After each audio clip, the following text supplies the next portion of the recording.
कई बार आपने देखा होगा कि लोगों को टॉन्सिल्स की समस्या हो जाती है। कई बार तो आपके घर में किसी बच्चे को या फिर आपको भी इस प्रॉब्लम से गुजरना पड़ता होगा। लेकिन ये होती ही क्यों है? क्योंकि टॉन्सिल्स हमारे गले को तकलीफ पहुंचाता है। तो आइए आज यही जानने की कोशिश करते हैं। लेकिन टॉन्सिलाइटिस को समझने से पहले आपको इम्यून सिस्टम को समझना जरूरी है, स्पेशली चिल्ड्रंस का। टॉन्सिल्स हमारे लिम्फोइड टिश्यू का एक अहम हिस्सा होता है। हमारे मुंह में लेफ्ट और राइट दोनों साइड एक गोल गोल टिश्यूज मौजूद होता है जिसे टॉन्सिल्स कहते हैं। इनका काम सेल्स प्रोड्यूस करना होता है और इन सेल्स को ही लिम्फोसाइट्स के नाम से जाना जाता है।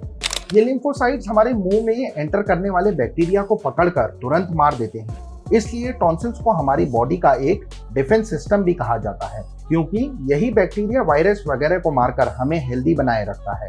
लेकिन ये टॉन्सिल्स बनते कैसे हैं और इनमें दर्द और सूजन कब आती है, ये भी एक सवाल उठता है। तो मैं डॉक्टर सहज जोशी स्वागत करता हूँ आप सभी का एक बार फिर हमारी इस खास वीडियो में। दरअसल ये जो टॉन्सिल्स हैं, जब ये बैक्टीरिया और वायरस का ज्यादा मुकाबला करते हैं तो ये एक स्टेज पर खुद इन्फेक्टेड हो जाते हैं। इसी को टॉन्सिलाइटिस कहा जाता है। टॉन्सिलाइटिस के सिम्टम्स बच्चों या बड़ों में सेम ही होते हैं, जैसे टॉन्सिल्स में रेडनेस, स्वेलिंग, पेन, ये सब होता है और क्रिटिकल सिचुएशन में तो इनमें पस पड़ जाता है। अगर ऐसे लक्षण आपको दिखते हैं तो आपको तुरंत डॉक्टर को कंसल्ट करना चाहिए, क्योंकि जो फॉलिकुलर टॉन्सिलाइटिस है वो दूसरी गंभीर बीमारियों को भी जन्म दे सकते हैं। अगर टॉन्सिल्स रेड और सूजे हुए हैं तो ज्यादा घबराने की बात नहीं, लेकिन अगर इनमें पस पड़ रहा है तो आपको इन पर ध्यान देने की जरूरत है। और एंटीबायोटिक्स भी इसमें काफी हेल्प करती हैं, लेकिन कुछ केस में एंटीबायोटिक्स की ओवरडोज की वजह से भी टॉन्सिल्स हो जाते हैं। जी हाँ, ज्यादा एंटीबायोटिक्स बच्चों को देने से उनका डिफेंस सिस्टम यानी जो इम्यून सिस्टम होता है उसके वर्क डिफेंस करने की स्पीड कम हो जाती है, जिससे बच्चे या बड़े बार बार इन्फेक्शन का सामना करते हैं और इसी इन्फेक्शन से भी टॉन्सिलाइटिस हो सकता है। टॉन्सिलाइटिस की लक्षण की बात करें तो इसमें कुछ भी निगलने में दर्द होता है, टॉन्सिल्स में सूजन आ जाती है, रेडनेस बनी रहती है और तो और बच्चों को ठंड लगना, बुखार आना, ये भी समस्या देखने को मिलती है। लेकिन जरूरी नहीं कि हर बार बुखार हो।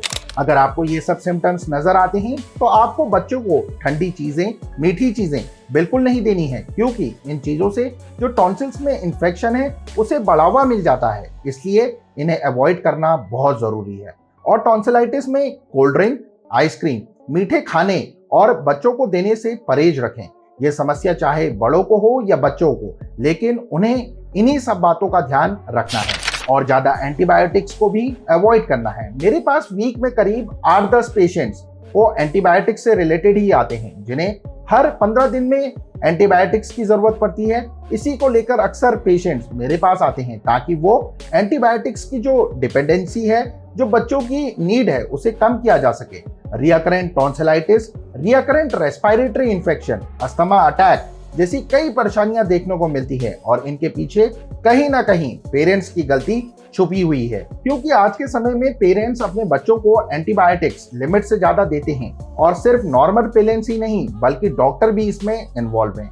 हम हेल्दी शरीर के कारण कई बार ऐसी चीजें लेने लगते हैं जिनकी ज्यादा मात्रा से हमारा इम्यून सिस्टम बुरी तरह अफेक्टेड हो जाता है, लेकिन हमें इसकी खबर भी नहीं होती। लेकिन हमें कुछ भी मेडिसिन, एंटीबायोटिक, घरेलू नुस्खे लेने से पहले अपने इम्यून सिस्टम को जानना चाहिए कि आखिर ये काम करता कैसे है।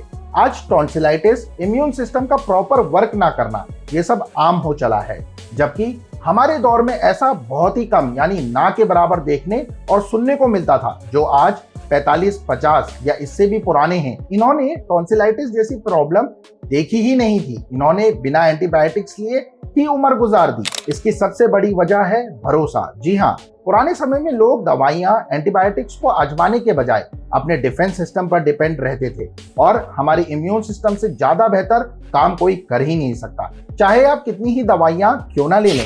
यही वजह है कि आज का युवा स्वस्थ कम बल्कि बीमारियों से ज्यादा घिरा है, क्योंकि ये अपने इम्यून सिस्टम से ज्यादा एंटीबायोटिक्स पर भरोसा करते हैं। चलिए आपको सिंपल वर्ड्स में समझाता हूं कि एंटीबायोटिक्स की वजह से हमारा इम्यून सिस्टम कैसे खराब हो रहा है।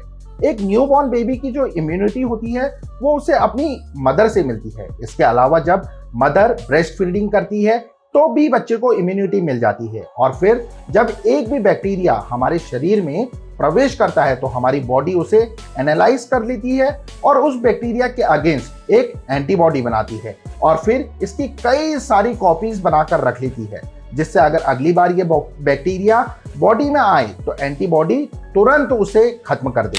ये बैक्टीरिया वायरस को मारने के पीछे इम्यून सिस्टम का मेजर रोल होता है, लेकिन जब हम बॉडी को हेल्दी और सेफ रखने के लिए एंटीबायोटिक्स का सहारा लेते हैं तो हमारा इम्यून सिस्टम, हमारा डिफेंस सिस्टम वीक हो जाता है। ये सही से काम नहीं करता और आजकल ये एक आम समस्या बन गई है, क्योंकि पेरेंट्स भरपूर मात्रा में बच्चों को एंटीबायोटिक्स देते हैं, जिससे उनका डिफेंस सिस्टम कमजोर हो जाता है और उन्हें फिर एंटीबायोटिक्स की जल्दी जरूरत पड़ती है, जो कि बिल्कुल सही नहीं है। इस तरह पहला नुकसान तो आपने समझ लिया कि हमारी बॉडी को गेयर अप नहीं होने देती, और दूसरा नुकसान है कि ये हमारी बॉडी में मौजूद अच्छे या बुरे सभी बैक्टीरिया को खत्म नहीं होने देते। हमारे शरीर में दो तरह के बैक्टीरिया पाए जाते हैं, गुड और बैड। खासतौर से जो गुड बैक्टीरिया हमारे पेट में मौजूद होते हैं वो हमारे लिए काफी हेल्पफुल माने जाते हैं, क्योंकि इन्हीं की मदद से हमारा खाना अच्छे से डाइजेस्ट हो पाता है। इसी तरह जो बाकी के बैक्टीरिया हैं वो भी हमें हेल्दी बनाए रखने में हेल्प करते हैं। बाकी बैक्टीरिया भी मदद पहुंचाते हैं, लेकिन जब हम एंटीबायोटिक्स लेते हैं तो ये गुड हेल्पफुल बैक्टीरिया भी बुरे बैक्टीरिया के साथ मर जाते हैं। एंटीबायोटिक्स लेने का तीसरा नुकसान है फंगल इन्फेक्शन। खासतौर से उन लोगों में देखने को मिलता है जो लंबे समय से एंटीबायोटिक्स ले रहे हैं या फिर उन्हें लंबे समय तक एंटीबायोटिक्स लिए हैं। फंगल इन्फेक्शन क्यों होता है, यही सोच रहे हैं, है ना? चलिए बताता हूं। दरअसल लंबे समय से एंटीबायोटिक्स लेने से जो हमारा डिफेंस सिस्टम है, हमारे शरीर की जो इम्यूनिटी, रोग प्रतिरोधक क्षमता है, वो खत्म हो जाती है। इस तरह ज्यादा मात्रा में लेने से एंटीबायोटिक्स हमें सिर्फ बेनिफिट्स ही नहीं बल्कि कई नुकसान भी पहुंचाते हैं। ऐसा नहीं कि मैं एंटीबायोटिक्स के अगेंस्ट बोल रहा हूं, नहीं, बस मैं तो ये समझाने की कोशिश कर रहा हूं कि जहां एंटीबायोटिक्स की ज्यादा जरूरत हो वहीं लें, इनका ज्यादा यूज ना करें। सोच समझ कर लीजिए और लेने से पहले एक टेस्ट जरूर करवाएं। जी हाँ, TLC-DLC नाम का एक टेस्ट होता है जिसे हीमोग्राम भी बोलते हैं। इस कंप्लीट हीमोग्राम टेस्ट से हम इजीली जान पाते हैं कि बैक्टीरियल में एंटीबायोटिक्स की नीड है या नहीं। अगर है तो ऐसे केस में आप एंटीबायोटिक्स ले सकते हैं। वैसे आपके लिए होम्योपैथिक मेडिसिन भी काफी मददगार साबित हो सकती हैं, लेकिन जिन लोगों को होम्योपैथी की जानकारी नहीं है, इसके फायदे नहीं पता, वो सर्जरी का भी सहारा लेते हैं, क्योंकि उन्हें लगता है कि टॉन्सिलाइटिस को खत्म करने का एकमात्र यही तरीका है, जबकि ऐसा नहीं है। बिना सर्जरी के भी आप टॉन्सिलाइटिस की समस्या से छुटकारा पा सकते हैं। दोस्तों, टॉन्सिल्स हमारी बॉडी का एक डिफेंस सिस्टम है। जब आप सर्जरी से इन्हें काट देंगे, सर्जरी करके इनको निकाल देंगे, तो आपकी बॉडी की देखरेख कैसे होगी? आपके मुंह में जाने वाले बैक्टीरिया को शरीर में पहुंचने में आसानी हो जाएगी। आपके बच्चों को इससे अपर रेस्पिरेटरी इन्फेक्शन हो सकता है, चेस्ट में इन्फेक्शन हो सकता है, ब्रोंकाइटिस हो सकता है, बहुत तरह के इन्फेक्शंस हो सकते हैं। इसलिए जितना हो सके उतना ज्यादा सर्जरी से बचें, क्योंकि सर्जरी से कई गुना बेस्ट ऑप्शन है होम्योपैथिक मेडिसिन, जिससे टॉन्सिल्स को काफी ज्यादा इफेक्टिवली ट्रीट किया जा सकता है। लेकिन कौन सी मेडिसिन लेनी है, कौन से टॉन्सिलाइटिस में सबसे ज्यादा मददगार होगी, अब मैं आपको यही बताने वाला हूं, और साथ में ये भी समझाऊंगा कि कौन सी स्टेज में कौन सी मेडिसिन कारगर साबित हो सकती है। जैसे अगर आपके टॉन्सिल्स सूजे हुए मिल रहे हैं, उनमें रेडनेस नहीं है, तो आपको ट्रीटमेंट की खास जरूरत नहीं है। लेकिन फिर भी आप कैलकेरिया कार्ब होम्योपैथिक मेडिसिन ले सकते हैं।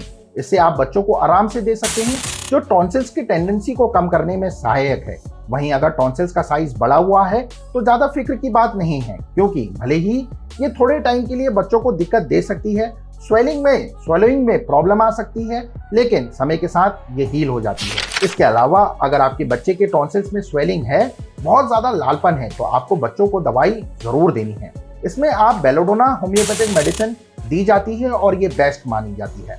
इस तरह के टॉन्सिल्स सिचुएशन में टॉन्सिल्स आपको लार्ज मिलेंगे, बहुत ज्यादा लाल दिखेंगे, थूक अंदर ले जाने में भी खास दिक्कत होती है, खाने पीने में भी दर्द होता है, और तो और हाई फीवर हो सकता है।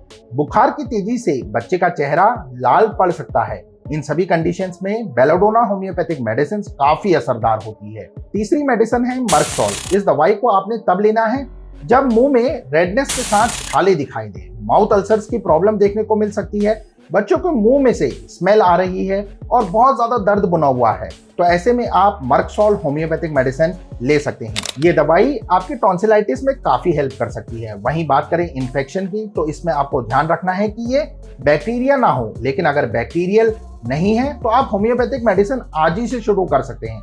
इसके बाद आती है हीपरसल्फ होम्योपैथिक मेडिसिन। ये मेडिसिन आपको तब लेनी है जब टॉन्सिल्स में आसपास पस पड़ गया है, ये उसे ठीक करने में बेस्ट मानी जाती है। सोराइनम होम्योपैथिक मेडिसिन भी बहुत इफेक्टिव है। तो ये सभी दवाइयां तो इन्फेक्टेड टॉन्सिल्स के लिए हो गई। अब जानते हैं उन दवाइयों को जो बच्चे की रिअकरेंस, जो बच्चों को बार बार टॉन्सिलाइटिस हो रहा है उसमें इंटरकरेंट दे सकते हैं, जिससे बच्चे को बार बार ये प्रॉब्लम ना हो। इसके लिए मैं देता हूं कैलकेरिया कार्ब होम्योपैथिक मेडिसिन। अगर बच्चों को ठंड लगती है या सर्दियों में टेंडेंसी बढ़ जाती है तो ये दवा देनी है। इसके अलावा अगर बच्चे को टॉन्सिल्स में बार बार इन्फेक्शन हो रहा है तो आप सोराइनम होम्योपैथिक मेडिसिन भी दे सकते हैं। उम्मीद करता हूं आपको ये वीडियो पसंद आई होगी। अगर हेल्पफुल रही है तो इसे लाइक और शेयर करें। साथ ही चैनल से जुड़े रहने के लिए चैनल को सब्सक्राइब कर बेल आइकन प्रेस करना ना भूलें। मिलता हूं ऐसी ही इंफॉर्मेटिव वीडियो के साथ अगली बार। तब तक के लिए आप सभी लोग अपना बहुत अच्छा ख्याल रखिए। Take care everyone. Thanks for watching.